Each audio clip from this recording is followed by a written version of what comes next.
آج کل رمضان کا مہینہ چل رہا ہے، یہ زوجہ، یہ بہن، یہ بیٹی، یہ سارا دن روزہ رکھ کے یہ گرمی کے اندر کھانا پکا رہی ہے اور سارا کچھ کر رہی ہے، اور وہ کھانا ہمارے سامنے آتا ہے، ہم اس کے اوپر میخ نکال دیتے ہیں، اس کے اوپر غلطی نکال دیتے ہیں۔ کچھ لوگ تو بڑے منہ پھٹ ہوتے ہیں۔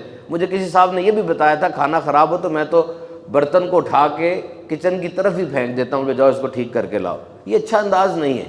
فرمایا جس نے کسی کو افطاری کروائی اس کے لیے ایسا ہی ثواب ہے جیسا روزہ رکھنے والے کے لیے۔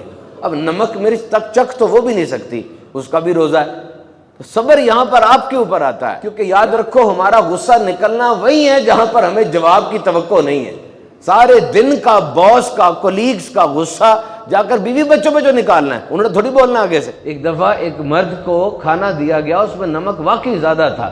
اس نے جب کھانا کھایا وہ کہتا دل تو میرا بھی تھا کہ نمک زیادہ ہونے پر آج میں بھی کچھ زیادہ کر دوں، لیکن اچانک میرے دل میں خیال آیا کہ غلطیاں تو میں بھی کرتا ہوں، کیا ہوا اگر میں نے آج معاف کر دیا۔ وہ بندہ فوت ہوا، اس کو جنت دی گئی اور کہا گیا بندے تو مجھ سے زیادہ بڑھ کے رحم کرنے والا تو نہیں ہے، تو نے رحم کیا اور میں نے بھی آج تجھ پہ اسی صدقے سے رحم کر دیا ہے۔